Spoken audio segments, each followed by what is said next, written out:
I guess the next question is why, of all the options that you had, obviously there's a lot of open source IDEs, but why did you go with Theia? So Theia and so, I mean, obvious other options are using VS Code or VS Codium.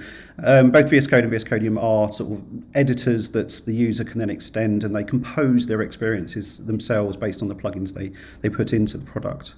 With our product, we wanted to have, especially with Embed Studio, an entirely sort of like installable IDE that gave you everything out of the box to undertake embedded development. So this is setting up your environment, having all the right tools available for you, as well as quite rich user experiences for undertaking detection and debugging and things like this.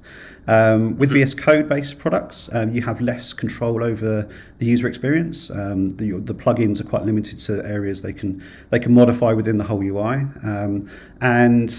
What we wanted is an IDE which is very focused on that sort of development. So to that end, we don't necessarily let people extend the IDE. A lot of the complexity is hidden away from the user, so they don't need to worry about it.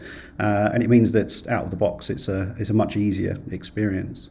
Primarily that's why we chose the Theia framework rather than an off-the-shelf IDE that we wanted to just extend. Mm-hmm. Yeah, and I guess I'm sure you had the conversations about, why don't we just, have our own fork of VS Code or VS Codium. Did you ever have that conversation, and why did you end up going with Theia? We do have this sort of conversation, and we look at what's out there today. We felt the architecture within Theia is a lot more easy to extend. We have to consider that not only are we adding features, but to get the experiences we want, we actually turn features off as well. And to some extent, we wanted the complete control that you get from the Theia code base with that. The fact that Theia also takes advantage of existing protocols such as the language server protocol, debug adapter protocol, and also the plugin architecture that VS Code has made very popular, does also mean that we have lots of options regards to how we deploy our features in future as well. We're not necessarily tied to Theia, which is quite an interesting way of doing this. So as it stands today, we felt that the Theia architecture gave us the most flexible approach to this, and it was very easy to be able to take that and bundle it up and create a very nice experience through our installers as well on the desktop.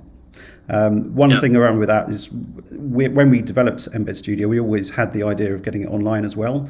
And at the time, 18 months ago, Theia was primarily targeted as an online IDE first, which was less so for other options. This may be changing today, but it has meant that, as I've already mentioned, the same code base we've now been able to relatively trivially turn around and deploy online as well. Yep. That makes sense. And Theia's got an incredibly vibrant community of committers as well, that I'm sure that's a major benefit for you as well. That's right. So, I mean, a lot of partners that we work with at ARM are interested in Theia as well, and we see similar sort of faces turning up in these communities as well. So there is a lot of interest in that, and it's very beneficial to be able to work alongside these people and actually push the product forward.